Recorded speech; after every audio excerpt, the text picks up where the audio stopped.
during the call. So are you sure she has not done two? I think she has done two. She only does two per week.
Me kana so yanzu? Kana da azumi?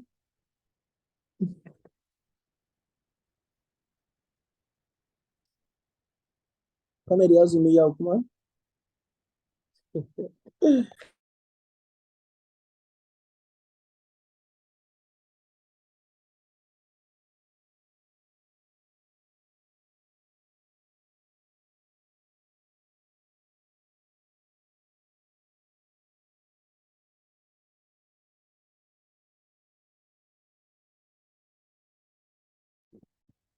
Hello, morning.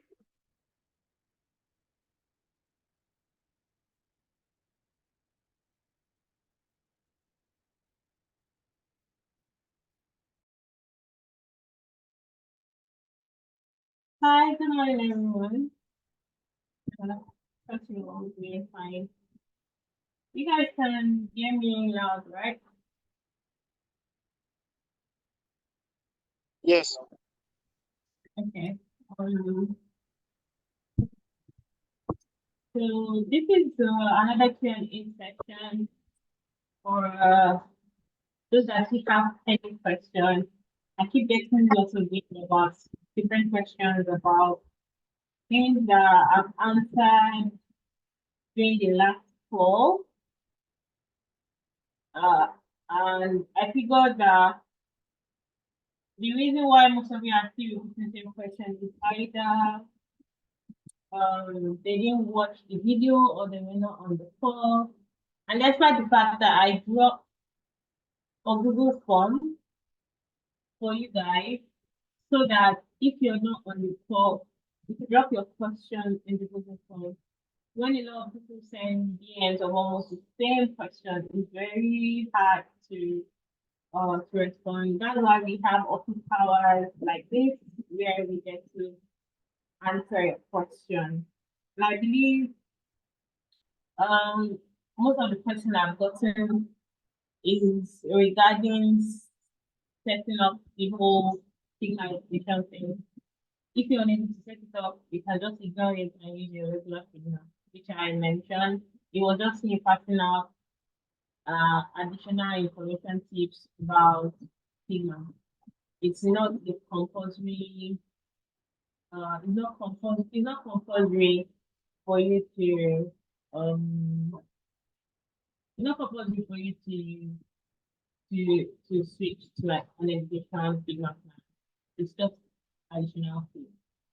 And also regarding the design, I did a video, I believe, of playing.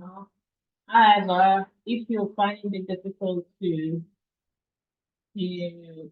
go on with the design, because there's a way when you're watching videos, you know what they're doing in the video, you can pause it and watch again.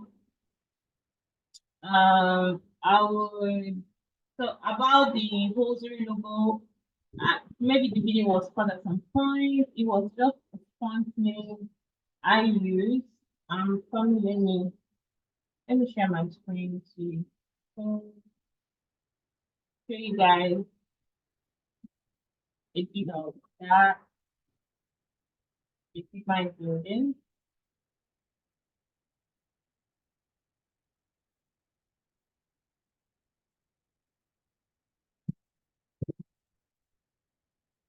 All right. So I think I got a lot of questions regarding this. This was just a regular font.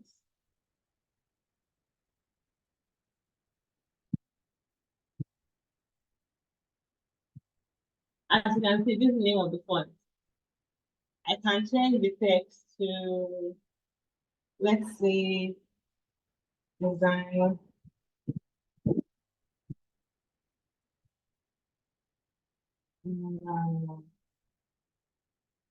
So it's just a type of font that I decided to use. It's not, I didn't do anything extra. It was just a word and I decided to use that particular font, maybe to do logo with that font. I didn't go deep into logo making, so that's the work of a brand designer and graphic designer. I'm currently teaching AI. That's why I didn't go deep into teaching about logo creation or anything of that sort. This is just me improvising. And as you grow as a designer, you learn to improvise when the project you're working on, when there's no brand designer or graphics designer that does the brand identity or provide brand logo and stuff like that. So most times when you get projects, you demand that, okay, their brand identity, where their branding package for you to do the work. And somebody is drawing on the screen. Please, could you undo what I just did? Thank you very much. You're doing it again.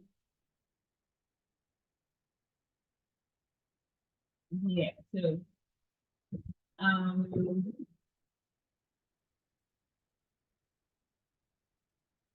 okay, you can't hear me well, Miriam. Can every other person hear me well? Miriam is saying you can't hear me. Yeah, we can hear you, man. We can hear you. I think it's the network from my side. We can hear you.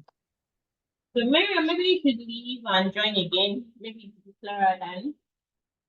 Try and leave and join again. All right, as I was saying, when you work on project and there's no brand identity, there's no logo, it's normal for you to. Another person saying my voice is low. Maybe it's from your side because I'm like literally talking on a very high pitch right now, except you want me to start screaming.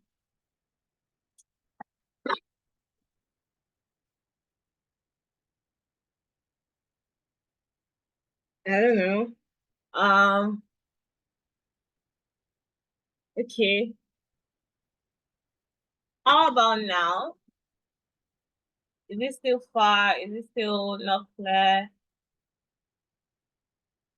Okay, it's better now. All right then. Okay. So as I was saying, when it comes to the logo, the branding identity of a product that you're about to work on, it's mostly that you demand for it. If the client or the company doesn't have, then you tell them to employ a graphics designer or a brand identity designer that creates one so that you as a designer can use it for your work. That's the system, that's the way it works, right? So this is me just putting Zuri and looking for a funky way. It's just me trying to represent like a placeholder to show you that, okay, your logo can be here, it can be center line, and all. We're not going deep into logo creation. And about the creating these boxes here, I believe I showed that in the video when I was talking about frames. It's a simple frame. I selected the frame tool and I decided to draw a frame, which I just did. And then I added a stroke to it. But the stroke I gave it this is when I had a thick stroke. Thick stroke in terms of the color, how darkened the color is. You can see my color style. I have from the dark, it goes all the way to lighter over time. So let me give it a grade 200. So, and this is how I drew the input box. Now, the way I now made it such that I could easily put item inside. Number one, I gave it an auto layout. So, right now there's no auto layout. So I come here, it's either you press this button to give an auto layout or you use the shortcut on your keyboard, you do Shift A to give it auto layout. When you set auto layout, now this is an auto layout. You can also see it here. It has been transformed to an auto layout frame. Now you centralize what you want to put inside. You give it the padding you want to put. And now, as you can see, I set this as horizontal, meaning anything I arrange them horizontally done. Just like here, you can see the settings. It's horizontally done. And I set it as auto such that anything I put inside would align from left all the way to the right. That is such that by the time I'm adjusting and returning, it's actually going to be balanced. So when I did this and I put a text inside the frame, let me just copy this text. And I just do Control V to put it inside. Because it's auto layout, see the way it has automatically set it. Now, if I bring my icon, right? And I put the icon inside the same frame, the icon will be set here. Now, because I want it to have the same system, you can see that here I have 16 padding for my horizontal padding here, and I have 21 padding here. So because I want to maintain that height system, I'm going to do the same thing here. For my horizontal padding, which is here, I give it 16, meaning left and right padding, that's 16. For if you don't get the horizontal, you can call it left and right padding. Then the top and the bottom padding, I'm giving it like a 24. And then I have this. Now, you know, it's not touching the end of the screen. It's easy of the frame. It is like halfway here. Now, if I wanted to touch where every other thing is touching, currently the setting for the width and the height is set as hug, meaning it will hug the content that is inside, right?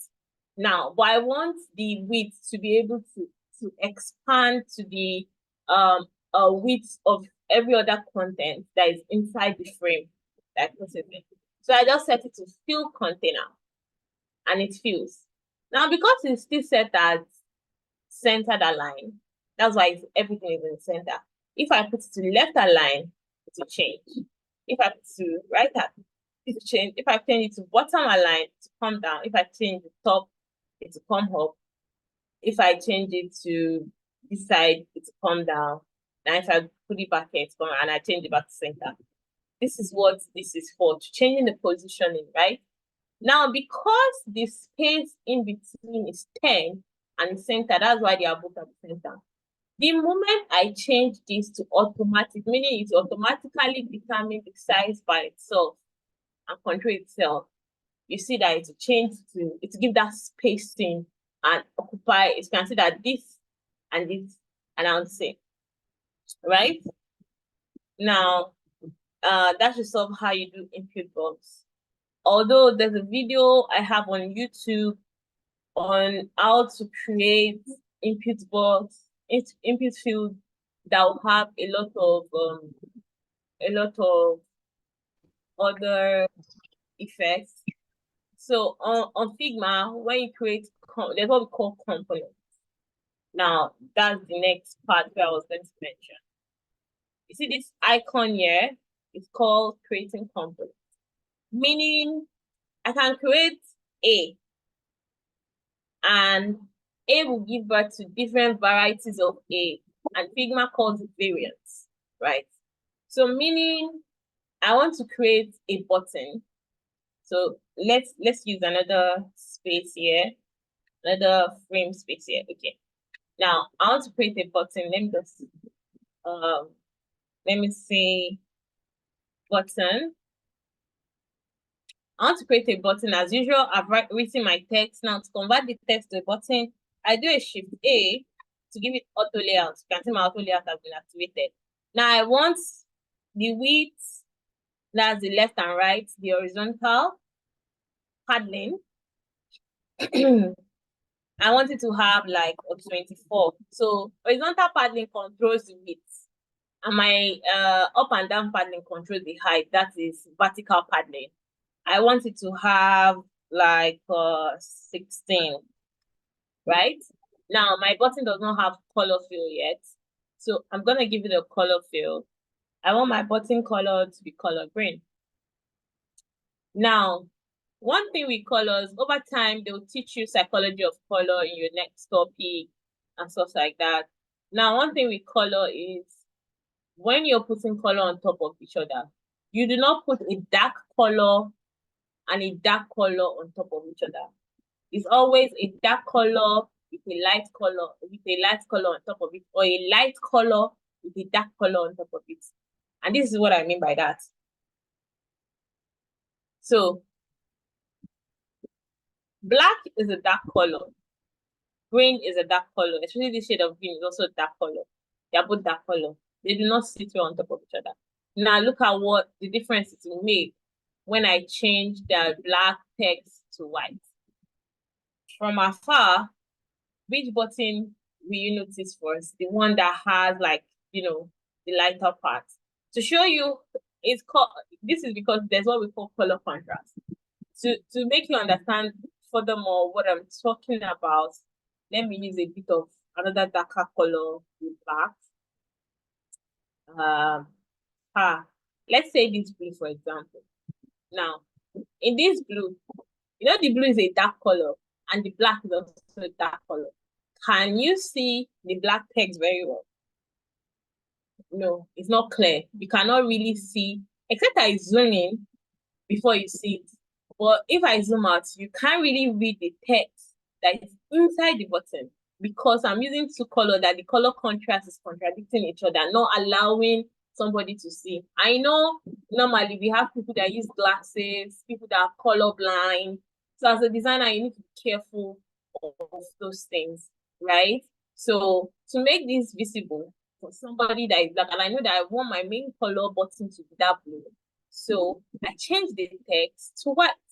And automatically now, when I zoom out, you can easily read the color, the content of that button, right? Now, look at what happened when I change this. Now, I'm not, my color, this thing is not this dark blue. My color of my button is light blue. Can you see that now that I have a light button, it's okay for my text to be black because now light color in the background and then the one on top of it is dark. So those are part of the things you will learn when it comes to psychology of color. That's it aside. But this, I hope this makes you understand that when you're combining colors, there are ways, certain ways to shoot. That are certain way, a principle you have to do and all of that. So now going back to what I was initially talking about, right? Now I want to create these three different buttons, right? And I also want them to have different style. I want them to be filled. I want one button to be able to change to multiple different types of buttons. But instead of me creating them one after the other on my design, I create a component set whereby after I've created it, I can easily change it however I want. Example of what I mean by that is, let me see if this icon pack that I use is a pack that belongs to set. Okay, it's not a Fusa pack, so I can't. So, but anyway, let me do that here. So now for this button, I'm converting it into a component. I'm coming. So this button now, this button was converted to a component. Convert this component. You have this icon. This icon is what you use to convert it into a component. You mind to click it, it becomes a component. As you can see, the label here has changed to purple, right? Now I want this component to now have what we call variants. So when you come here, you can see add variants is already showing that I can add variant. Now the variant I want to add, so automatically this button, so when you come here, you see to create a property for it. So the main content of this is button, right? Button. Now this button has two different states. We have the variant. So we have the default state, which is this. So I'll call this, instead of default, I want to call it primary button. Right? And we have the second one. It calls it variant 1 because that's the first variant I created. But I want to have three different types of buttons. So I'll add one more, right? So, what did I write here? Button. Yeah. So my variant 2, I want to call it secondary button.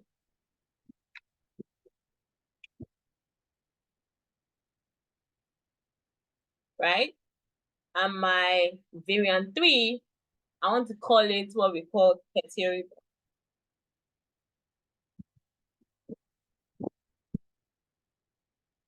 Now, a tertiary button, a primary button means that's the main button, action button on your what's the word? The main action button on your app. A secondary button means is important, but it's not as important as a primary button, right? Now, a tertiary button is that it is less important. We want you to use it, but it's not totally important like the rest of it. An example of a primary button is this. Now, I'm giving this a radius corner of 8. Let me give all the radius corner of 8. I don't like sharp edge buttons. Don't get me wrong, it's not bad. It's just my style. I don't like it. I feel like buttons have elegance when they have a little bit of radius. Now, to make this a secondary button. Secondary button usually have strokes attached to them. So I use a primary 500 here. So I'll use the same thing, my stroke, the 500, and then I'll take out the fill.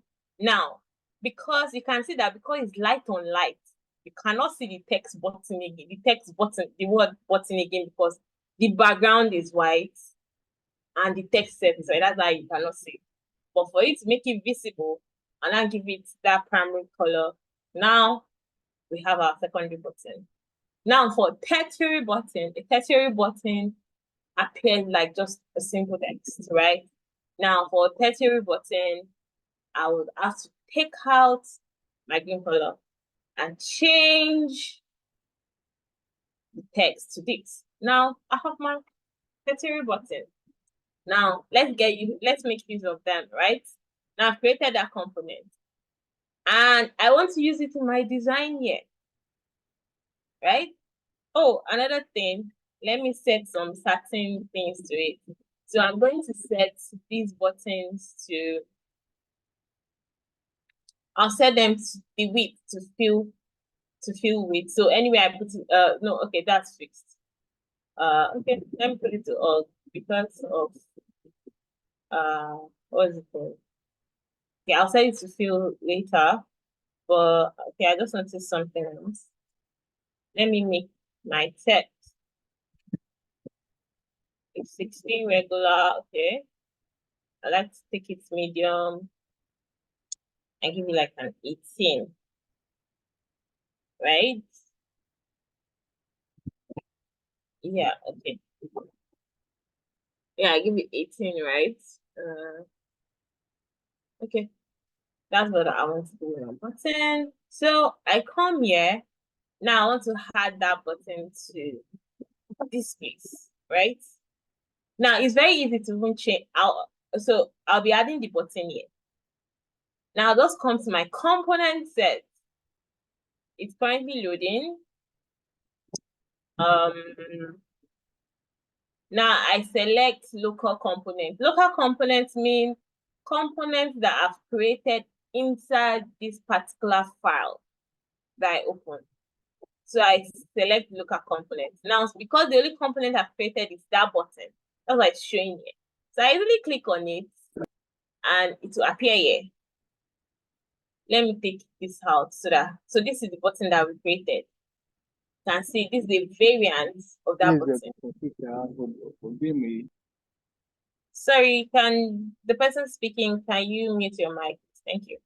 Now, I now want to set this to fill container so that it's to, balance. You can see the way it adjusted. And this is possible because that button is already in auto layout. That's why I can do all those changes that I am doing. That's why auto layout is very good for you. To make it... Sorry, please, could you mute your mic? Let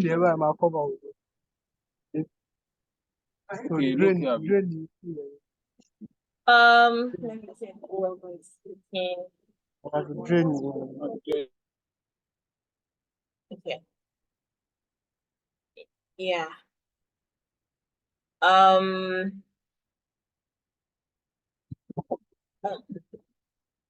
Okay. Oluwa Tomiwa, I don't know if you just joined, but you're saying you don't understand. You can raise up your hand down so that when I'm done, then I get to explain what is it that you don't understand. But let me complete what I'm showing here first. So now my button is here. Now remember when we created the button, we created 3 different types of button. So assuming at this point, I don't want to use this default primary button, I want to use the secondary button. Now instead of recreating the secondary button, because I have created them as a component set as when I created the button, I can easily come here where you have button and there's a drop down here. When you click on drop down, you see the different state of the button I've created, right? So let me change to a secondary button. You can see that I've easily changed to a secondary button without having to create it from scratch again, right? And let's assume, oh, like this forget password is a secondary button. It's important, but I don't necessarily, it's a tertiary button rather. It's important, but I don't necessarily encourage my user to want to click it all the time. So that's why we use tertiary button for stuff like this, right? So now let's assume I want this button here to be a tertiary button. I'll just come here, change it to tertiary. And then I have my tertiary button, like a text button, literally, right? If it's, that is the essence of, creating component set. Now, if I want to take it back to primary, I just go back to primary and I have my primary button. So that's the essence. So now, assuming as I've changed it now, I realize that I want to change the color. And I've used this button in a lot of places. And we are no longer using green. I don't need to change it from here because changing it from here, meaning it will just change in one place. So example of what I mean is that, let me reduce this. So now I have 3 of these buttons. If I change only color of this one here, right? Let's say I change the color to this. Now you see that it's, okay, what's this person that keeps interrupting?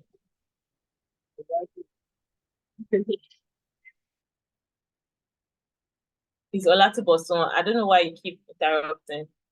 Now as you can see, it's just one that changed. The rest did not change.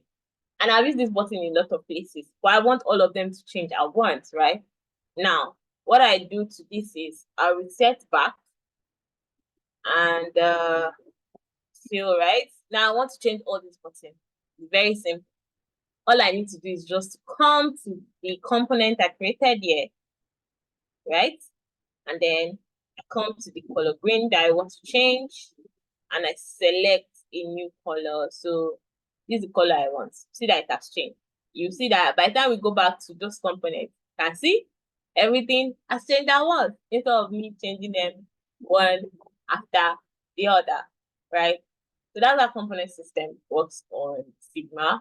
Let me get a video that I know I usually practice with, that will teach you deep more about components, show you in depth about, it's just an extra resources. So this is just for you to watch at your own time. This is not like a compulsory anything. It's just me giving you sources that will help you develop yourself more. This is not that, oh, it is because I've seen that once they provide you resources, it is just for you to practice at your own time. And as they say, the essence of you as a designer, or ways for you as a designer that you can improve, is your constant practice. Constant practice. That's what makes you better as a designer over time. The more you practice, the better you are at that particular thing. And that's one thing we designers have. We constant practice and practice and practice. Now I'm still practicing. There's no what's the word? There's no what's the word? There's no one way to it. And one thing with Figma, when you leave it, it leaves you.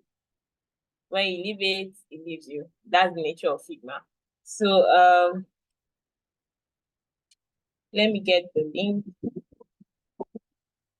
I'll paste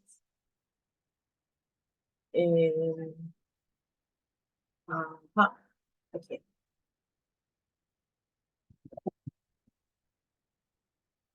Appealing. So I'll share it on Slack, just like the other resources I shared the last time. So I'll put it on Slack. You guys can and this particular person's YouTube channel is also where you can find a lot of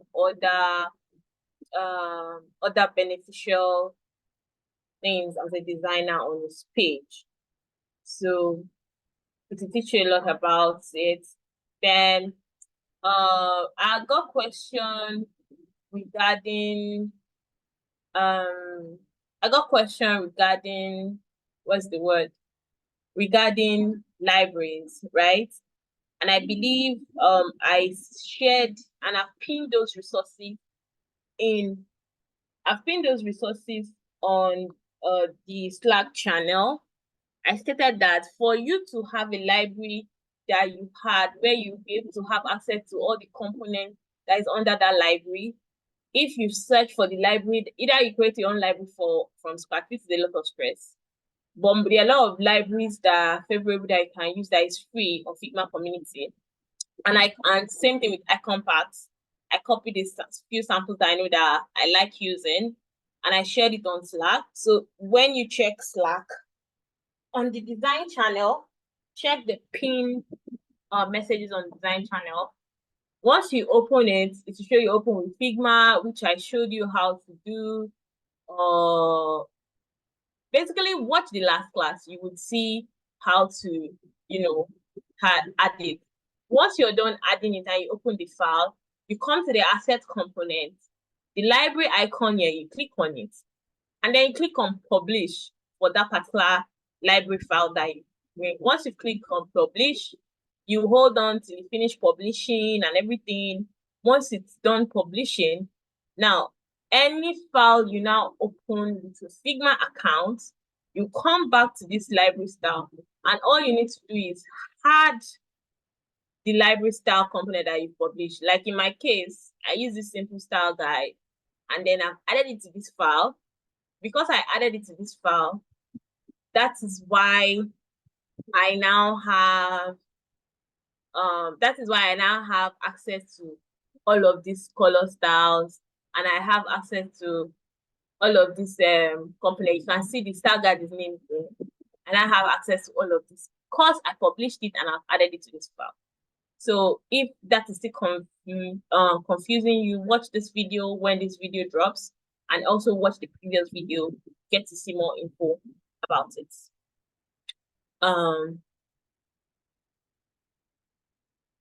Okay. So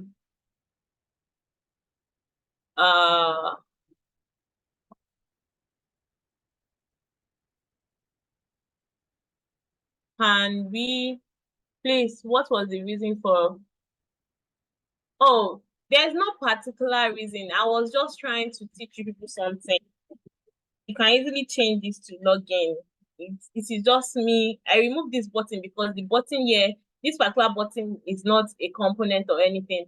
I was just trying to show you how components work, what you can do with it, how it helps you in all your designs and all like that. That is basically what I was just trying to show you. I'm not replacing anything. So when you're creating your style, right, the default text that is always there when you're creating a button style system it does this word button, button, button. So as you're using it in your design, you get to change it to the name you want. This button can later change to save. If it is to tell people to save something, you change it to save. If it is to tell people to buy now, you change it to buy now. This is basically just a default name that you just put when you're creating component style. So there's no reason for me changing.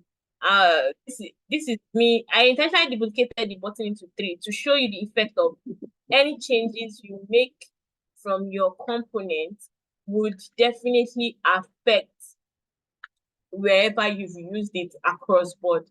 That is what I was just trying to show there at that point in time.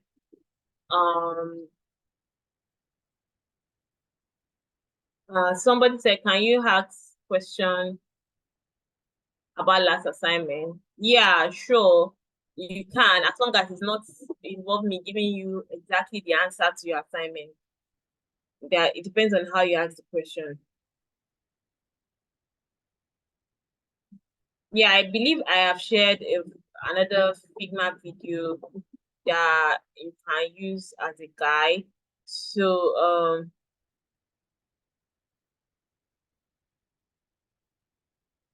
let me check. I'm trying to see if there's message in the chat before I start taking messages, questions from people that have raised up their hand.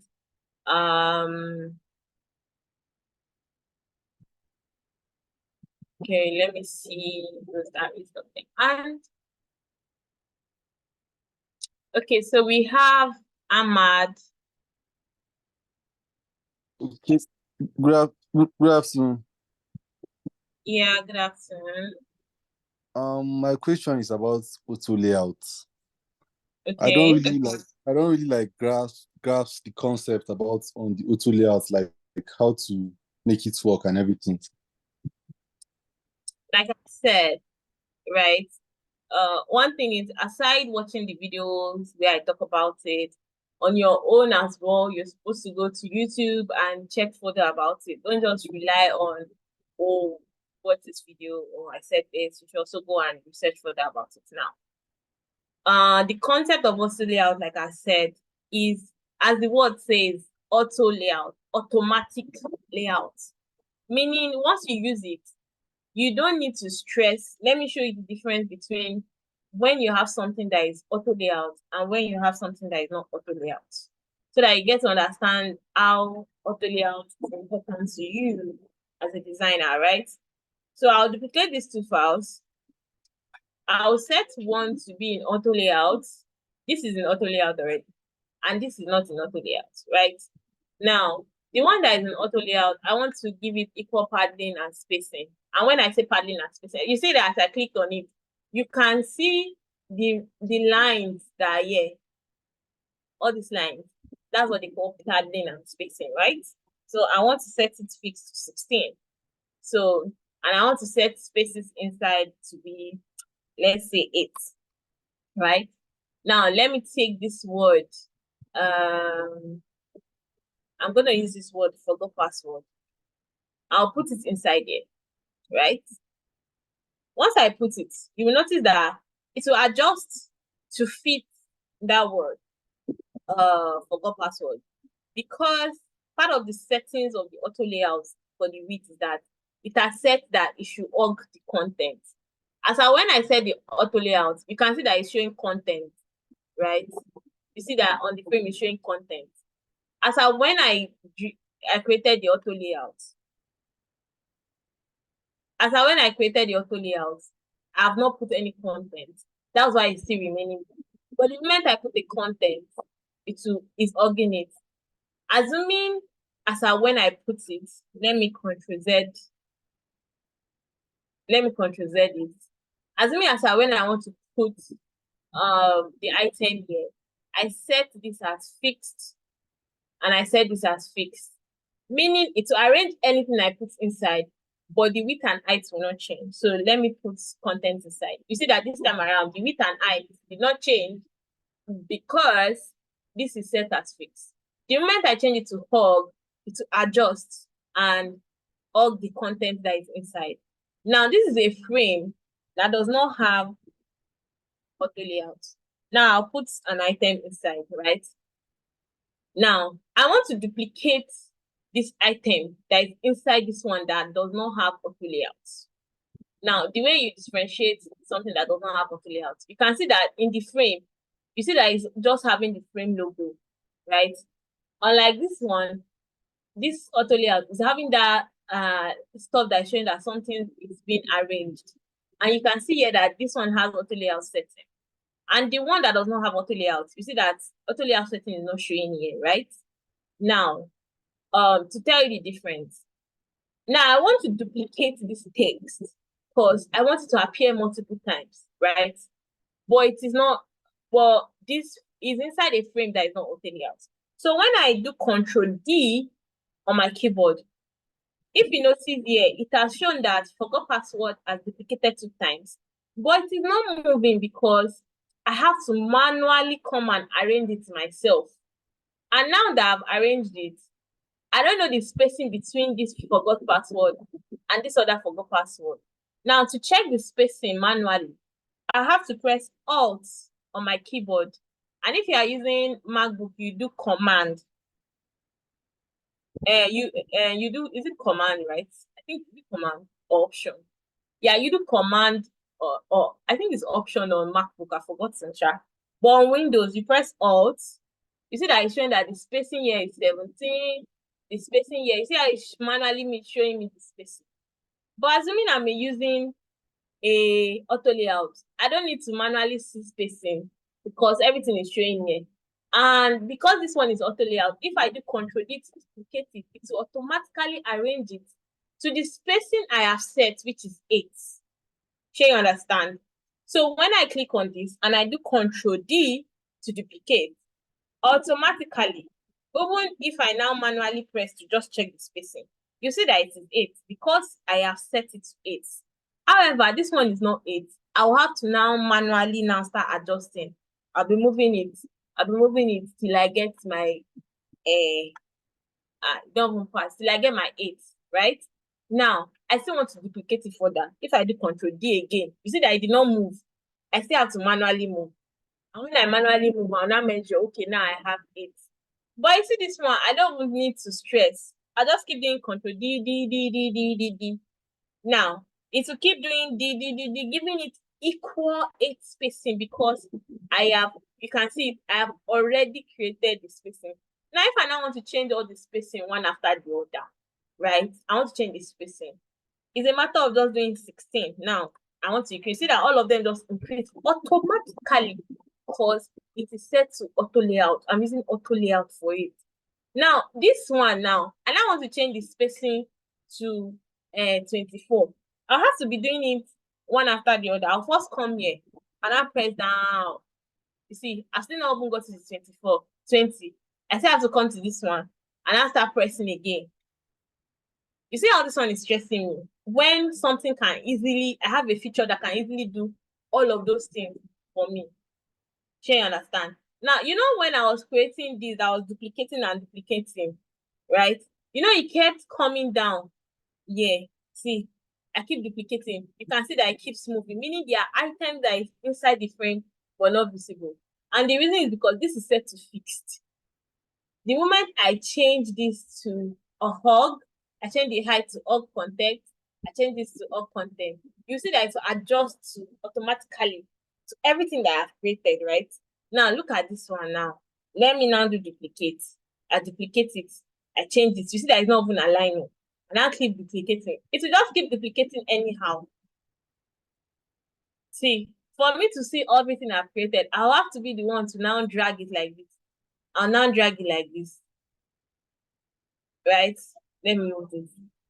You see that the arrangement itself, it did not arrange very well compared to this one that has the automatic layout that's been set for it. So if I want this thing to change, I want it to be as wide as this. I'll just come here. I'll change this to, let's say, 40, for example. You see how it will expand to give me the wideness that I want. I want to change it to 100. You understand? Now, if I want it such that I want to change it to, say, let me return it back to 16 now, right? You see that I don't need to, it's just here I'm changing the settings. I can make it, I can change the position anyhow I want, right? Now, if I don't want them to come horizontally, I want them to go vertically, I'll just change this vertically. You will see that, it has changed. It has rearranged itself. See, I can easily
Oh.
I'm sorry about that.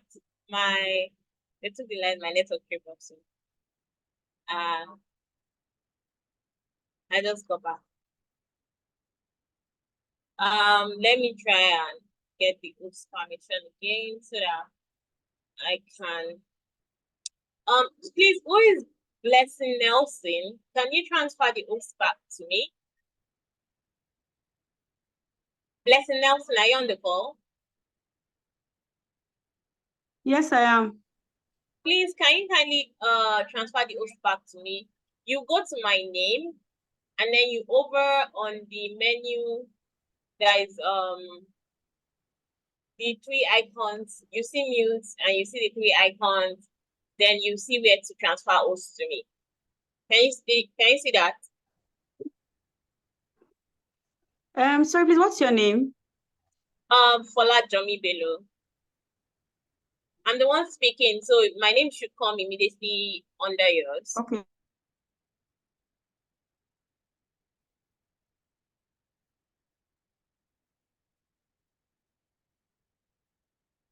Okay, Have you seen it? Okay, I've seen it. Okay, done. All right, thank you very much. Yes, I Thank have. you. Thank you. Okay, so let me share screen now.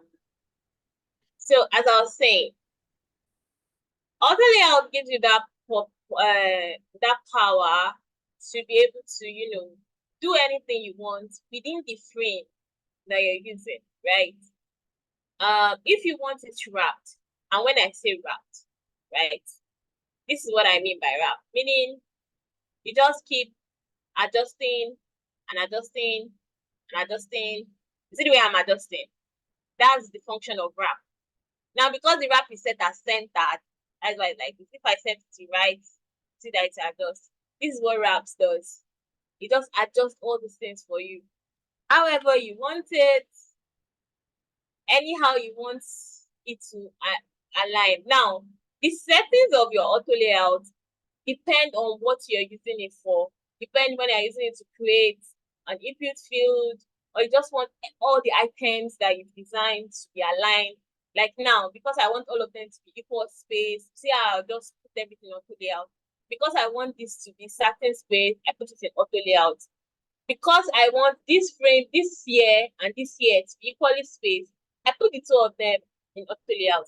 Now, because I want specific setting between here and this one, I put the two of them in auto layout. So even this one, because I want it to have equal spacing, the logo, this and this, I put the three of them, I selected the three of them, I put them in auto layout. So I can easily control them. If I do 50, you see to change. If I do 8, to change. So auto layout also helps you do that easily without any stress at all. Now, this frame that is not in auto layout, the moment I set it to auto layout, you see how it's arranged, right? So see me now, I put auto layout. You can see auto layout arranges. Now, the reason why the auto layout took the default setting is majorly because when I did the initial setting of auto layout, I've set it. So another auto layout I created just adapted that same settings. You can see it is arranged. So for the guy that asks about auto layout, these are part of the benefits of auto layout. It makes your work easy. It makes it, if they say, okay, now delete this stuff. If this thing is not in auto layout, now let me take away the auto layout. This frame, I'm taking away the auto layout. And they say delete 3 items. If I do delete, and I do delete, and I do delete, you see how it's leaving space in between, right? But look at this one. When I delete, let me delete now. It will just keep adjusting. You see that the length of this thing is reducing. It's not keeping space.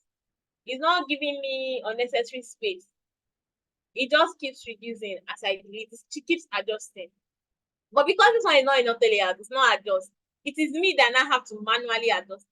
So why stress yourself when you have a tool that will help you out? As you can see, as I deleted it, it adjusted to the new spacing system that is inside because of those spaces that one left. Now, if I wanted to go back to normal space, I just change this back to 8, or I go 16. So you can see how auto layout does, do everything for you. Not really do everything for you because you are still the one that needs to put the control of what you want to do. And this is where, from this part upward, is where the control of auto layout is involved in. That video I shared on Slack will also give you more in-depth about auto layout and about component creation. I hope this gives you a little more understanding about auto layout. Now let me go to the next person. That's Andrew.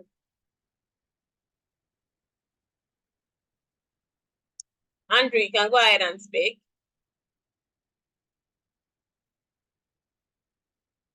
Is Andrew on the call? Okay, I guess not. Moving on to the next person. Ini Oluwa. Is Ini Oluwa there? Good afternoon, ma'am. Good afternoon. You don't need to use ma, just good afternoon is fine. Yeah. Okay. So my question is about the components you created. I didn't get the part where you said that if we change the text in the button, it means all the text, all the button box we used, the text will also change. Is that right? Yeah, so that will only happen if I come here now and I change this to, let's say, let me change this to Ini Oluwa, right? Yes. Did I get that right? Okay. So I'm changing this to Ini Oluwa, right? So because it's only this first one I changed, so this first one has changed to Ini Oluwa, but the others still remain individual because right here they are individually different. Now, if I come back here, for the one that I have not changed the name, you know that there was one that was button here. That one has changed to Ini Oluwa. So if I actually want everything to change to Ini Oluwa, I'll just go back and reset all changes. You see that this one has changed to new Lua because I reset it. And I set it to fill, just to, fill. This one too, I'll reset it. It's to go back to what is in a component set. As you can see, you have a new Lua. So assuming you want where you've used it, all of them to start carrying new name, everything will just change. So if I go there now and change it to something else again, it will keep changing because I'm changing from the component. This is an instance of that component. You understand? By the time you watch that video, if you still don't understand, you can still just search on YouTube, still more things that make you understand. But you understand that you get to understand the concept that creating components, it also reduces your stress. The reason these things are important is, for example, let me show you this design that I worked on. For apps and websites, especially mobile apps and web apps, you will have to design plenty screens. Some app will involve, by the time you are designing, see like now in this instance, here, look at this place now. This instance, as you can see, I have plenty input feed, plenty screens. You see that I use this button in different places. You understand? I've used it. So imagine that I now want to change. See where I created the. Okay, I think I didn't create the component yet. But imagine I now want to change all of this. And the stress of I'll change this one, go here to change it to another one. So instead of going through that stress, where I created the component, automatically I'll just go and change it there. And instantly, every place I've used that will just change. Okay. Yeah. Because over time, as you work as a designer, you will design plenty screen. When I say plenty screen, some projects will make you design up to 500 screen. Like just this little task. I think when I did this, I was supposed to just do sign up flow, login flow, and then the dashboard. But look at how many screen it has taken me. 1, 2, 3, 4, 5, 6, 7, 8, 9, 10, 11, 12, 13, 14, 15, 16, 17, 18, 19, 20, 21. This is just for me to log in or to sign up and then see the dashboard of the app. I have not gone to, they want to pay bills. I have not gone to, they want to check on loans. I've not gone to quick save process. I've not even gone to the notification page. I've not gone to, this transaction enter. Let me check the transaction receipts. This transaction failed. So all those screens are what you would design. There will be plenty. So now look at this menu again. You see have savings flow. You see have bill payment. You see have the profile settings where they'll be setting. I've not even designed all of those things. You understand, right? So when you want to do all those full flows, like if you take your GTB app, for example, by the time you click it, you're in the home page. You see that it's taking you to another screen. All those different screens that it shows that you're using the app. A designer will design every single one of them. So in places where you have now done all your work, you have about 300 screens. They don't tell you that this purple color we are using, we don't want to use it again. Our new color is now brown. Imagine having to change one after the other. Brown color of every place you use purple. It will be stressful. So all those components where you've used it, you just go there, simple change it. You just see that it has affected your design. Figma has even done something nice now that there's what we call when you select an item, a particular item, right? Okay, let me select this. You see this, meaning select matching layout, meaning items that this is a new feature they released like last week or last week, meaning anywhere that they match each other, it's looking like this thing is the same thing. If I click on it to select all at once, as you can see, that selected everything that, see, it selected 1, 2, 3, because according to it, that's what it feels that it's matching, like they are the same. Imagine I want to change color, right? I feel like I want to change the color. Then I just come here. Let me just use Let me just change it, please. You see, all of them change at once without me stressing to change it, without me going through the trouble of saying I want to change it one after the other. Just took one click. So these are little features, and it's funny that Figma constantly updates all these features. A feature that is not there yesterday, don't be surprised next week they release another feature, because when you started this training, when I recorded the video for introduction to Figma, the day I recorded that particular video, this feature I just showed you, Figma have not added it.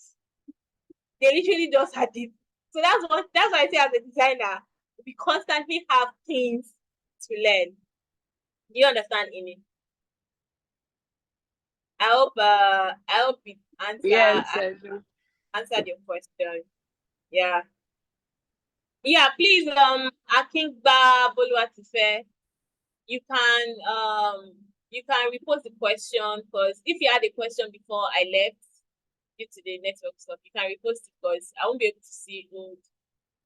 Okay, I've seen a question from Desmond. If I publish a library from my Figma community, for example, the button file, is it possible for me to be able to change the color text in the component? Am I going to accept? So here's the thing. What is it called? When you're publishing, this publishing that I'm talking about, when I say you come here, you publish, it does not mean you are publishing to Figma community.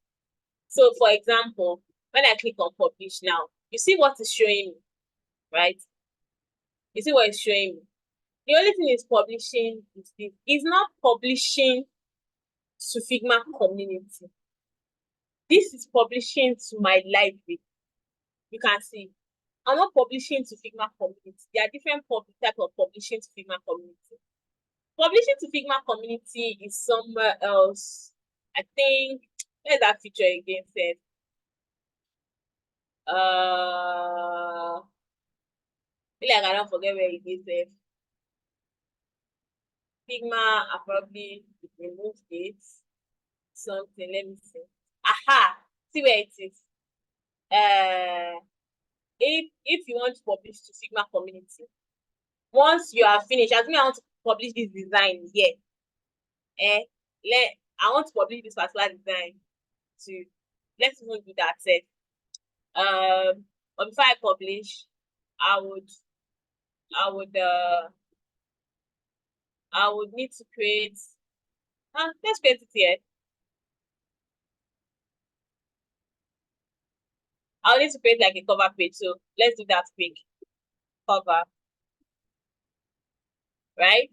So this is my cover. We are publishing to Figma community. So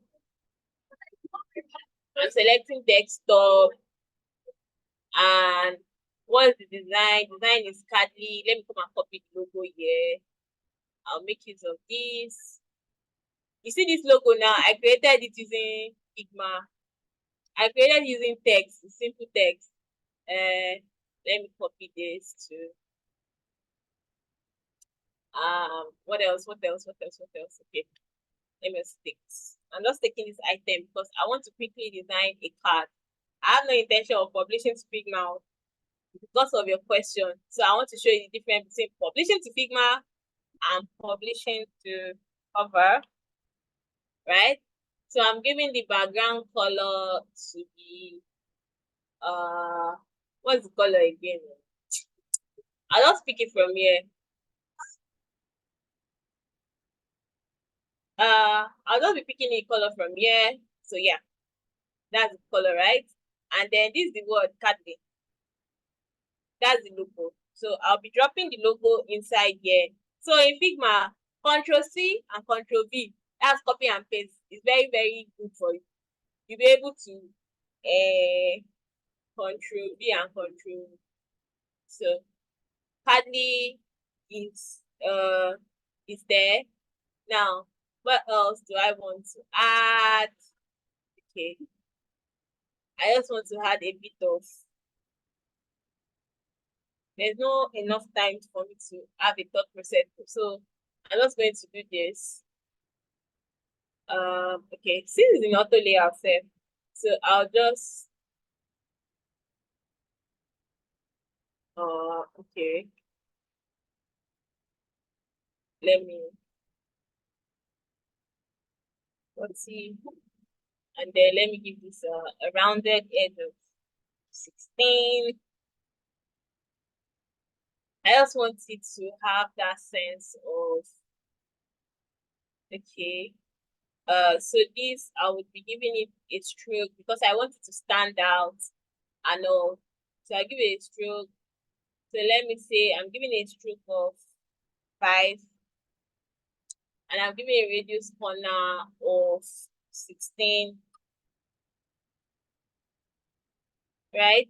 Now you can see that it's standing on top of this, and I want to elevate it. These are the points, places that I can use my drop shadow. Right? Now let me set my shadow well. I want my blood to be like 30. And I'm changing this to 40, 40, 40, right? And what else? What else? Oh yeah, I want this to be 1. Okay, this is 4. It's okay at this. I want this to be like 30. Yeah. So you can see that now, because I added drop shadow, because I added drop shadow, this has a bit of what is it to it? So let me shrink it down a little bit, and I have this.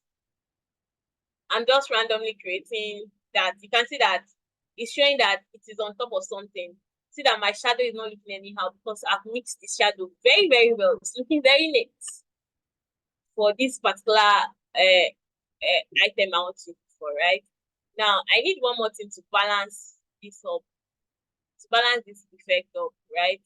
What can I use again? I don't need this anymore. I'm deleting it. So I'm coming here. So this is how I randomly creative process just randomly happen, right? So let me come here. I think I saw something that I like here. So let me just say I'm picking this, for example, right? Or should I use one of this? Nah. Should I use this? Should I use this? Okay, let me just use this little wallet here. So see the way I'm trying to get creative with my presentation, right? So I still want it to also be in there. So now the wallet is coming and it's going to come here. And I make it bigger. So yeah, so I have my paddy. Now I have little text I want to put. Font is 22. Let me increase it to like 48. Right? Then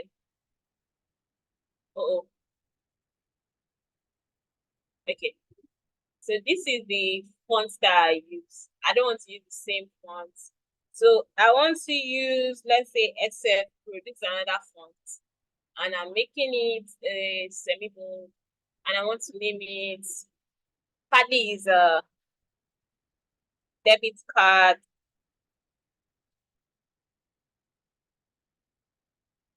Debit card platform. Right? So I need to change this to auto. Yeah. So then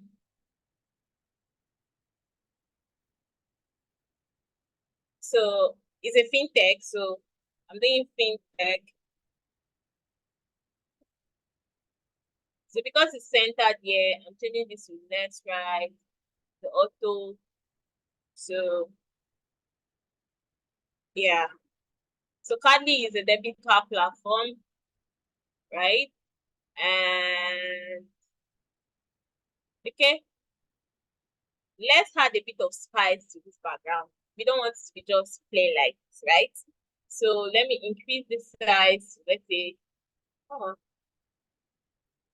so I'm increasing it like this. However, I want to give it a bit of zaps in the background. So I have some background effect somewhere that I can add to it.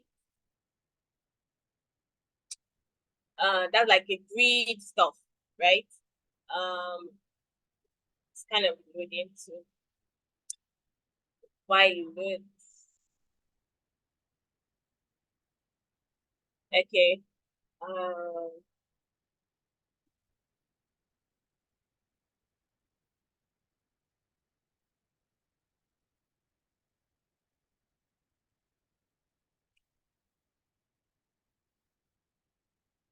Sorry. Okay. Yeah. The file I want to copy something from as open. So, I've seen one that I really like. So I'm gonna copy it now.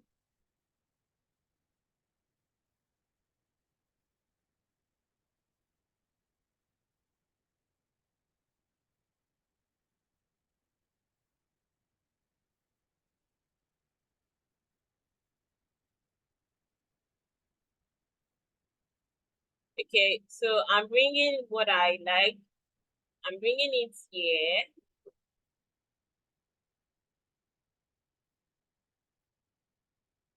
Don't worry. It's blending now. This is something I have from another file. So I just brought it in. Just to show you guys. Right? So I'm going to hide this. Aha! So, and now we have this. Let's go to the back. Yes. Voila. So now you see that now I have a proper card for presentation before I go ahead and publish, right? So I make this the cover, I make it a thumbnail so that when they open the file, you'll be able to cover it. So thumbnail, make this a thumbnail. Yeah, set as thumbnail. So I've set as thumbnail. And I go ahead, come here, and then I publish to community. See, publishing a version of this file to community for public to duplicate. I go ahead and publish. The name of the file is what's it called? Design templates. This design template should I put it design to? Yeah, it's just design templates. Subcategory mobile app design template. Description. Hardly a fintech app for tracking. Oops, sorry. Hardly is a fintech app for tracking debits / credit card transaction. Oh my God, why do I keep making this mistake? Tally is a fintech app for tracking debits / credit card transaction. Okay,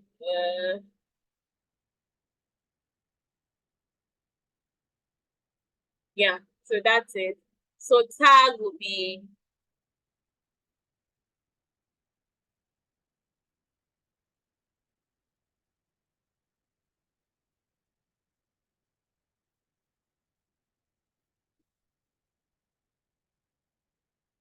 I want to put fintech apps, card resources, card, what again? Mobile resources. What else again? There's Do I need any advance?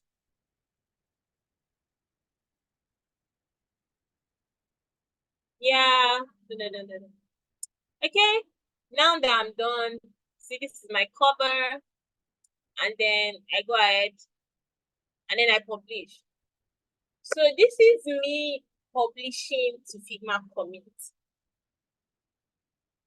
This one is not now if I view page on my community, it's to show how it looks like on Figma community. I think still loading. So that is me publishing to community, which is different from publishing to library, right? So if I want to search for it, for example, and I search for Cardly, it will bring it. Why is it not sure? Okay, I just published it, so it won't have much. It won't have much traction yet. Oh, look at it here. As you can see, it is there. So when you click on it now, so if you now want, now this is what I was talking about. If you want access to a design and stuff like that, let me copy the link and share on Slack.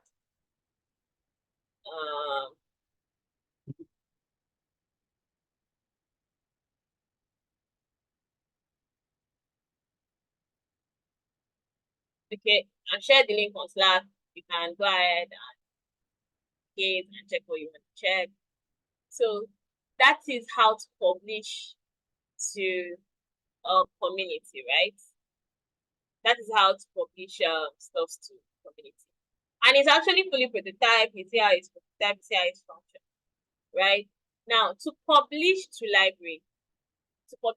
Meaning it's just component that style you want to publish, right? And I click on this because I've not published it before. It's telling me that I'll be publishing for component and for style. Then I click on this. Now you see that it's telling me all the things I'll be publishing, and then I'll publish. So it will assemble it and then finally publish. So see, it's telling me it's published, right? I published it. Now that I published it, let me come to this file. I can activate Cardly style here. I'll come here.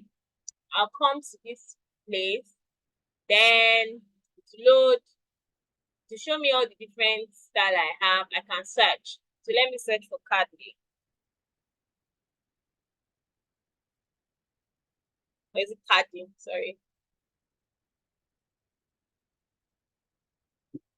What's the word? Cardly.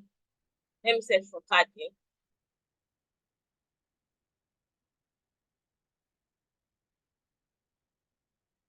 Why is it not bringing it?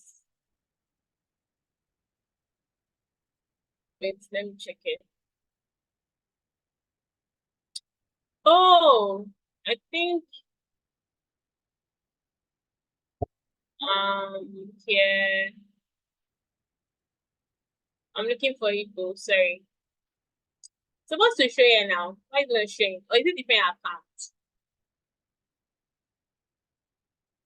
Wait, let me go back and check. Has it not published it? Oh, he didn't publish it. Oh, 14 this file.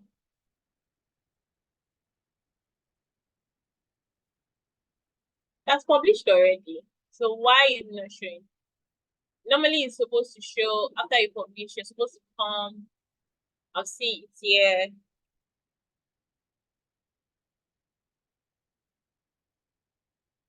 I'm supposed to see it here, right? Maybe it's my network that's not bringing it. But once you publish, you're supposed to be able to access it as long as that file is under that account. I don't know why it's currently not seeing it. But those are the two difference between publishing to Figma community and publishing to library. They are two different things. That is that. Now for the assignment about the sign up and login. So it says you're creating a sign up screen and a login screen. Now it means For mobile, you create sign up and login. That's 2. For tablet, you create sign up and login. That's another 2. For web, you create sign up and login. That's another 2. That's total of 6 screens that you'll be submitting. I don't know why I call it variants. No, you're not making them into a component, so you shouldn't be using the word of variants. So for a mobile screen, you create 2, a sign up screen and a login screen. For tablet screen, you create a sign up and a login screen. And for desktop, create a sign up and a login screen. That's total of 6 different screens. 3 sign up screen, 3 login screen for the 3 different sites. That is one. So just to be clear, the assignment of creating 1 screen for sign up, yeah, which is what I just answered that. Plus assignment submission. Okay, yeah. So when you want to submit your assignment, when you come to share, always ensure that the link you are submitting is visible. The moment you click on share to copy the link, you make sure that anyone with the link can view. Set it to can view.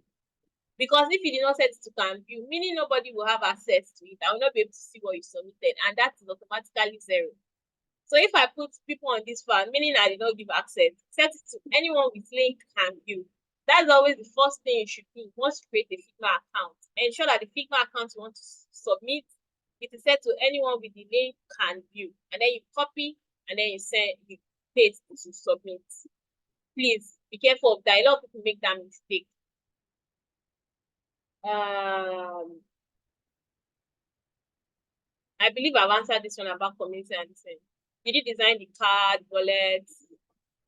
It's not everything I designed by myself. There are some things that I designed by myself. There are some things that I saw random illustration and I put them together. So I probably found this wallet separate. I found this one separate, and then I joined them together. Like this card stuff, I found this card probably separately. I found it separately, then I joined together. That is how if you cannot create like this piggy bank now, I found it separately. You know that this piggy bank and this wallet, they are the same category, right? They look alike. So this card I use is what I use here. And one that now had the name. And I had the name here. I had the name. It's me customizing it to fit what I wanted to do, basically. So it's you go to platform like FreePick, which I believe Dami has given you. When you go to platform like freepick.com, you get to see different illustrations. You can download the SVG version. Then I can download like 10 different illustrations that are similar to the line of what I want to do. And I'll pick elements from this, and join them together to form something differently entirely. And if I do something that exactly fits what I want to use, I might not change anything other than color system to match the color of my design. That is another that about illustration.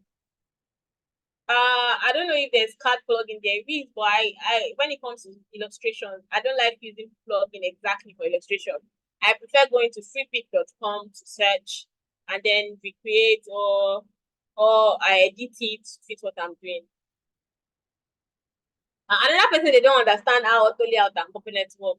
I believe by the time you watch this video over again, you get to understand it and you get to know you get to know how to do it. Just watch this video, watch the video I sent, you get to understand. I cannot repeat auto layouts all over again. What else? Please, can you type out the site? Okay, it's freepick.com. That's freepick.com. I've sent it to Slack. You can search. I've already answered the assignment question. I said for mobile screen, you design 1 sign-up screen, 1 login. For tablet, 1 sign-up screen and 1 login. For what's it called? For web screen, 1 sign-up screen and 1 login. That's all of 6 screens that you'll be doing. That's all of 6. If you know it clearly, watch the video again, you get the answer there. And I've dropped the link to the website I mentioned where you can see different resources in terms of images and all like that. I am not telling you what your button size and stuff should be. I am talking about the login and stuff. I'm not talking about your tax too. I didn't mention anything about tax, so I'm talking about the login and sign up screen. And I'm just telling you generally, when you want to submit the Figma link,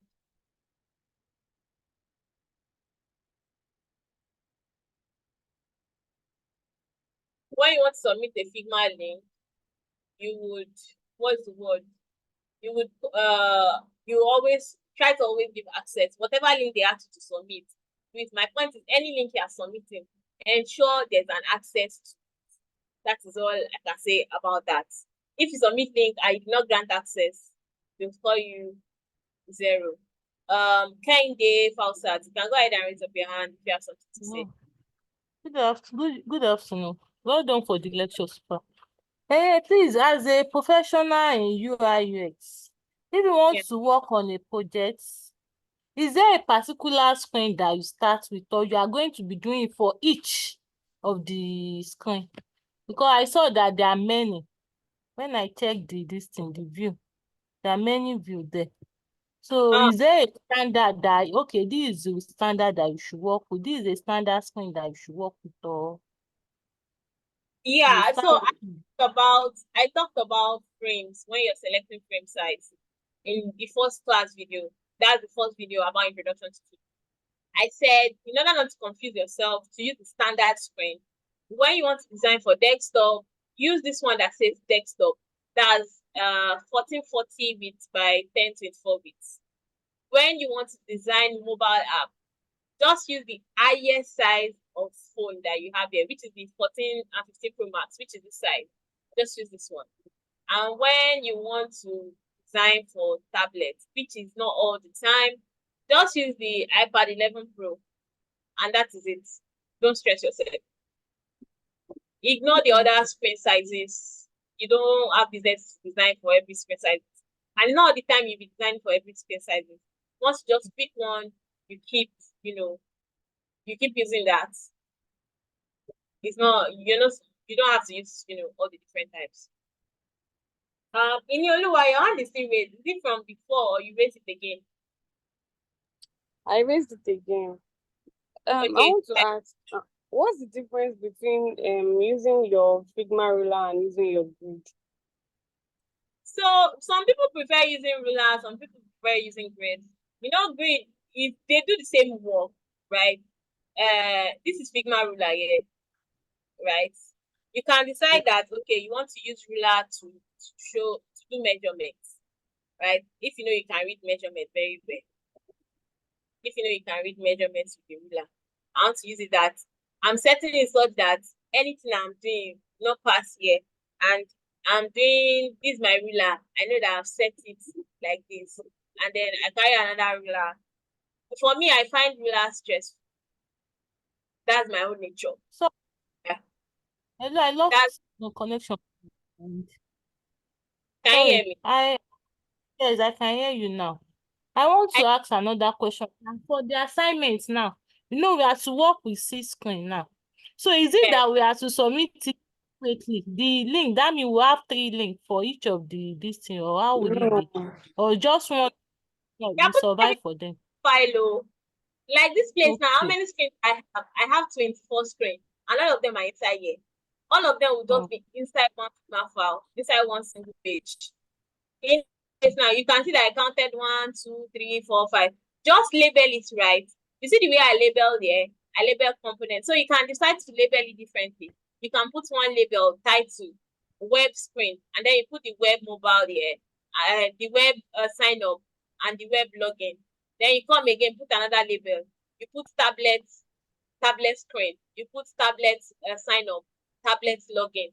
Then you come again, put another label title. You put web sign up, web thing. Just label it, arrange them. You see the way I arrange it here? There's no how when you download this screen, you know that this section is all a component that is here. All the components and style that I use, you can see to tell you all the component and my spacing system and the screen size that I use to tell you that straight up from here. And if you come to the next, you know that this is onboarding. Onboarding meaning when you want to sign up newly on an app, to tell you that, right? So Oh. everything should be on one page. Figma file is very large. See, when I zoom out, you see that it's just a tiny portion I've used. Look at, there's a lot of portion that I have not used. So you don't need different file. You can put everything, as long as it's related to the same assignment. Just put it inside the file, just a single file. And I also hope the free plan will also cover it. Yes, that does not affect anything. Okay. Don't affect anything. Thank you. The next, you can drop your hand once you're done. Next person is Oluwa Tofumi. You raise your hand. Is Oluwa Tofumi there? Yes, I'm here. Good afternoon. Yeah, good afternoon. Go ahead with your question. I wanted to ask about the assignment. You mentioned that we should not use rectangles at all. Yes. So what about when we want to design any of the buttons? You use Like- frame now. When I say, please, can you watch that? Watch the first video I sent you about introduction to Figma, and also watch the last video. I stated on how you should design button. And currently on this call, I also designed a button, showing how to design a button. I have done multiple videos showing you how to design a button. And I said I should not use rectangle because I do not want to see rectangle in your design anywhere at all, except you are drawing illustration. Say, for example, this illustration now, you want to draw this illustration inside your design and you use rectangle. If you come here now, it's rectangle that they use to achieve what it has achieved. This stuff here, to achieve this thing, is rectangle that I used. And I converted the rectangle to a vector, right? If you are not designing illustration or anything, all your input feed, everything should be done using frame. You have no business with rectangle. That's why I say I don't want to see rectangle. You can see when you come here, if you select it, you see that it's frame I used to draw this input feed. It's giving you a shape that is rectangle, but you are not using this rectangle. When I say don't use rectangle, it is this rectangle I'm talking about. I'm not saying don't use rectangle shape. I'm saying don't use this feature. You see all this feature here? You have no business with it yet. And I say yet, specifically to this assignment. You have no business using any of the elements that is inside here. If you want to draw rectangle shape, come and use frame, carry frame, and then you come, draw your rectangle shape. You know this is a rectangle shape. I've used frame to draw it. So anything you want to draw in that your design, that your sign-up screen, that your login screen, use a frame if you need to keep it anywhere. You see that everything I use, if you come here, you see frame. That is frame, frame, frame. Okay. I literally put everything in a frame. The moment you are using auto layout will automatically convert it to a frame for you. That's the way auto layout works. As long as if you use auto layout, it converts automatically to a frame for you as well. Sure, you understand. So that is what I mean by that. The next person is Andrew Chutes. Are you there now? Yeah, good afternoon. Yeah, Can you hear me? Yes. Yeah, so in the Sorry, first hold on assignment. before you go. Somebody is asking about the layout grid for tablet and desktop. Watch the second video. I did a grid for the second video for our Q&A class. I did a video on Tuesday. I did how to do grid for mobile. I did how to do grid for tablet, and I did how to do grid for desktop. Watch that video, you get your answer there. So Andrew, go ahead. So the first assignment you gave us, that's sorry, I think the second will be the first, I can't remember. It's one about profile cards. Yes. Yeah, so for that, I was trying to do there's a template I was looking at on is it Dribble? I think it's Dribble, yeah. So I saw this psycho effect around the profile picture, and I was trying to replicate something like that. So I use Please. Then I changed the arc to like there's a way.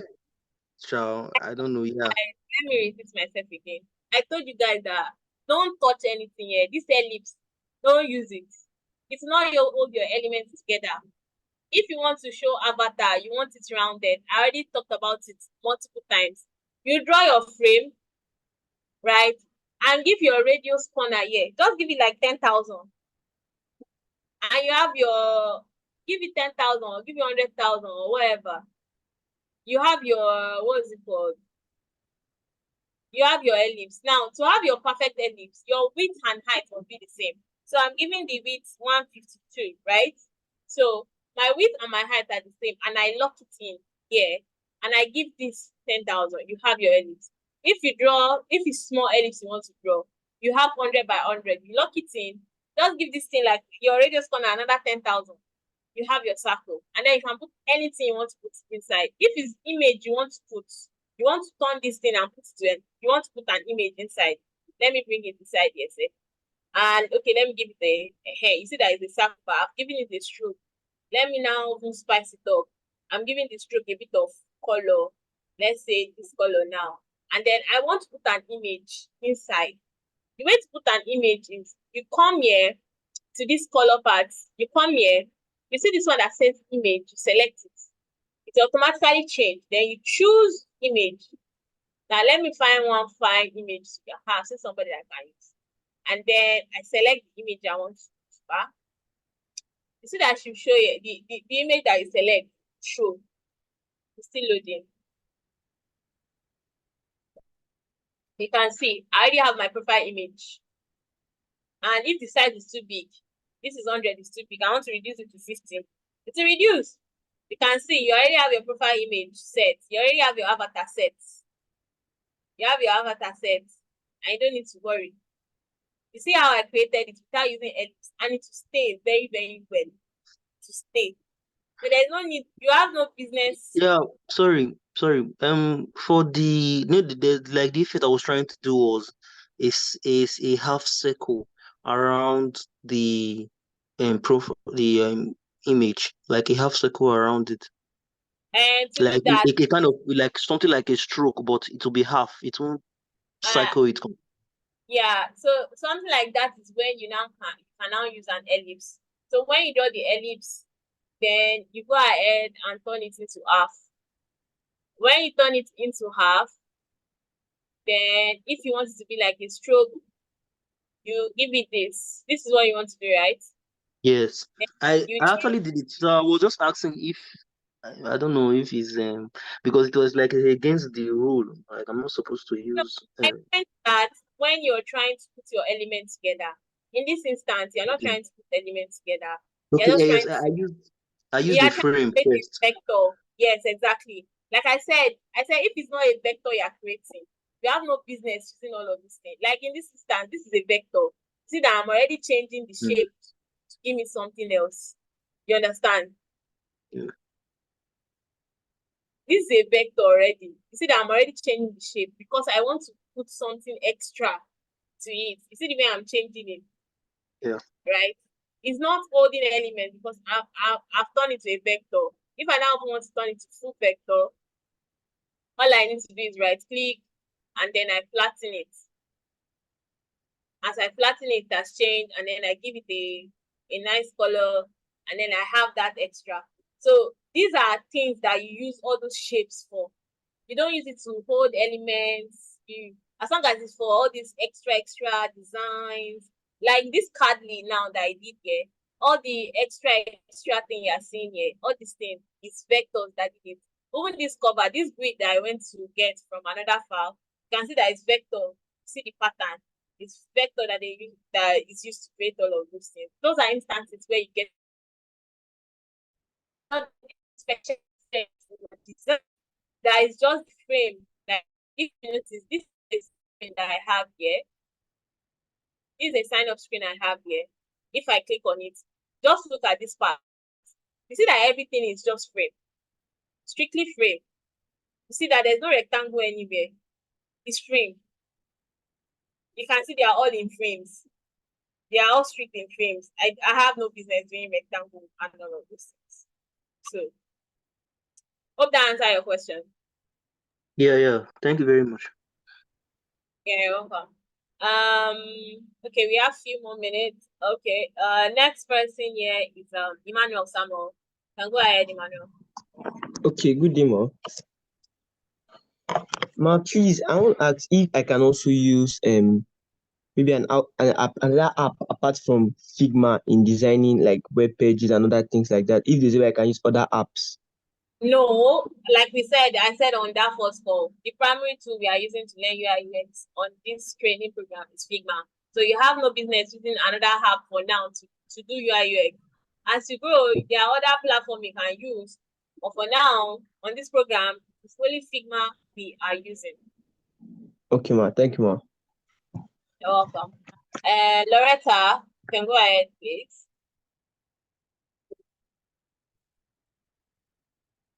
Is Loretta there? Hello, Loretta. Okay, I guess not. Moving on to the next person. Kiton, are you there? Is Kiton there?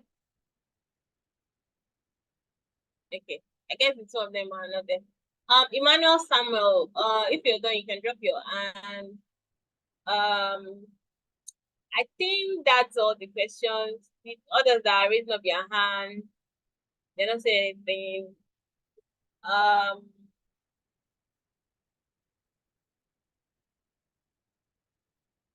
So for some things that, okay, Andrew, your hand is raised again. Okay, Yes. So I just wanted to quickly add the quality of my export from Figma was kind of low. Like I posted it on Twitter and the quality was kind of low. I don't really know why. So when you want to export, when you click on export, you need to increase this from 1x. Automatically it's set as 1x. You increase it to like 4x to have a clearer quality, or 3x to have a clearer quality. That is where you adjust it. So you can adjust that. You need to increase the quality with this. That's how you increase it. Okay. Okay, thank you very much. You're welcome. Owaye Blessing, are you there? Yes, ma'am. Good day, Yeah, ma'am. your question. Yes, ma'am. Pertaining to the assignment you gave to us, ma'am. Which one? Yeah, the one you've been explaining, the login and sign up. On your work here, on your Figma app here, I saw like a brand, the brand you're working on, the product you're working on has a name. The assignment to give us, we are not going to use any name. Are we not using any name? Just the design and. You can put a name if you want. Okay. It's not so when I say to design a login screen and I did not put a name to it, it's majorly it's you come up with your own creative process. Sure, you understand? Okay. It's just for you to be creative with your own. This was a task I did for, I think, one of the jobs in the past that I was looking for. This was the task I did for the job. So the name was not there. I was the one that randomly, it's just the concept of the product was where I can track all my debit card. So I just randomly gave it a name, Caddy, and tried, if you notice, from looking at the illustration, you know that it has to do with something about cards, right? So I tried to input my creative process. And you see, but I could get your virtual card, create target savings, and all of those things. I tried to infuse that into what I'm doing. And for you, it's just a sign up and login screen. So on some designs, some app, when you're in their sign up screen, you see the logo. Some app, you not see the logo. I think it's because they have shown you logo from all these parts. So they didn't bother again, just like I did. So it's your choice. The reason I decided to put logo here the day we were creating it was because I was just trying to show you possible things you could do, not necessarily stuff like that. All right, ma'am. So my another question I have is when we are doing our assignments, the battery icon, network, the Wi-Fi connection and everything has to be included. Yes, definitely, to show a typical mock-up of a phone. All right. Thank you, ma'am. Yeah. Thank You're you. welcome. I think that is it. Kita and Loretta are not on the call. They just raised their hand. Okay, we have like 7 minutes left. So, is there any question on the chat? Let me check.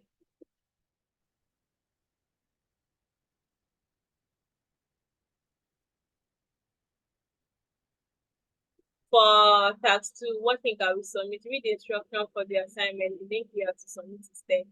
You have to export the profile card. And hey, you're exporting profile card. But for sign up and login, you have to submit it manually. Someone else hand is read. Mashiach.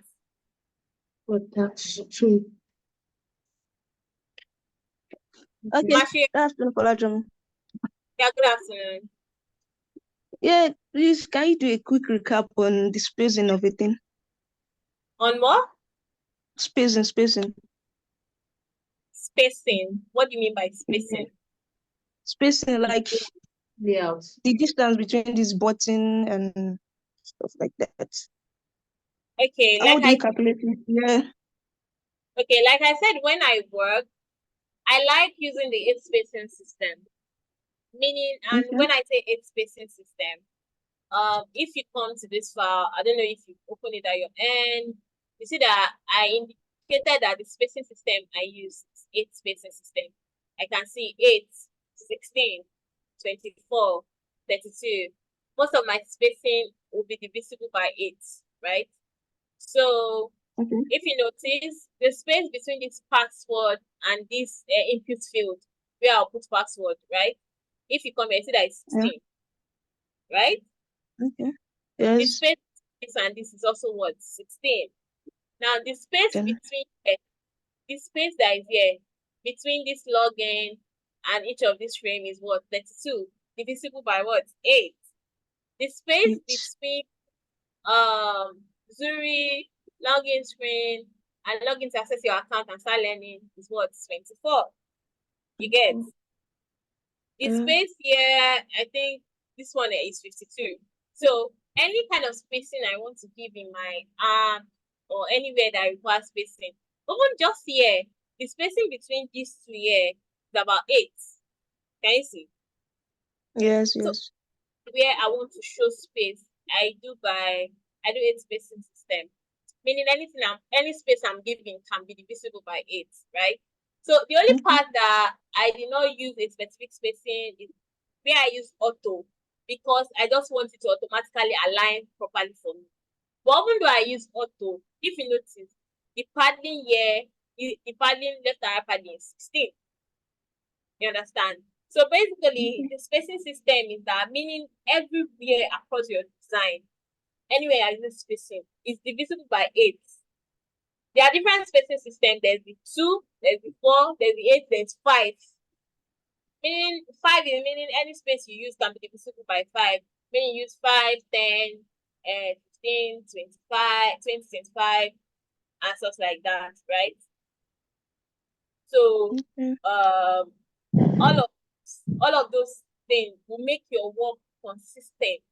An example of that consistency I'm talking about is, if you see the design I've done here, you see that they are the same spacing system.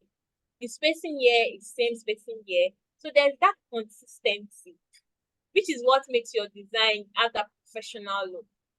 Even here, there's that consistency that when you check the spacing I did, it is this one now, this little spacing here, all those little spacing, they are like, what is it called? Divisible by 8 and stuff like that. If you come here as well, you see the spacing I'm putting here is 32. That's what I'm just used to that. See, the spacing in between here is 16. All those little things. So anyway, I know I'm using spacing. The places that I don't define the spacing is when I'm using auto, meaning the automatic feature will just determine the space for me without me stressing. You understand? But for you to learn how to do it, just stick to one spacing. Not that you use 100 one place, then you go to another place, you now use 15. And go to another place, you now use 13. That consistency will not be there. You get? Yes, yes, yes. But for you to achieve this, that means you use auto layout or true? Yes, you use auto layout. And if you don't want to use auto layout, meaning manually, you'll be imputing that space yourself. If you're not using auto layout, you have to be doing everything manual. Manual is stressful. Auto layout, just put it in one place and it will put everything for you. So it's your choice. Either you want to do it the easy way or the hard way. Auto layout makes it easier for you. Okay, thank you. You're welcome. I think I'll take one more person. Is Loretta, are you back again? Yes, ma'am. Good afternoon, ma'am. Okay. Good afternoon. What's your question? My question is for the profile card that we'll be posting online. I wanted to know if for the frames we're using, do we use like the desktop frame so we have like more space, or do we just use like a Twitter post frame instead, since we'll be posting it on Twitter? Yeah, since you're posting on Twitter, it's a social media stuff. You can use Twitter post, you can use Instagram post, depending on where you want to post on. You can use these frames here. Yeah. Okay, thank you, ma'am. You're welcome. I think that is all. I believe you all have been able to answer your question. If you remember any question that is relating to width, spacing, component, variant, button, auto layout, just watch any of the videos. These videos will also be dropped, and be able to you'll be able to get the answer to the question. Sherry, I'm about rounding up. Let me take you last before going. Are you there? What's your question? Yeah, hi, sorry. The question that Tina just asked, she asked about a frame, but it's like a business card, right? So isn't it supposed to be kind of small? Since the profile card is supposed to be like a business card, because she said something about a desktop frame. I got confused about that. She didn't say desktop. She was asking about a desktop, that she use a desktop screen. And I said, since it's a social media post, she can Yeah. choose to use, when you go to frame, we have different categories. Yes. On social media. So when you go to social media, you can easily, if you know that, okay, it's Instagram story, you want to post it, you can pick a frame that is Instagram story. You can pick a frame that is Instagram post. If it's Twitter, you're posting it, you can pick a frame that is Instagram. Oh, okay, I get that.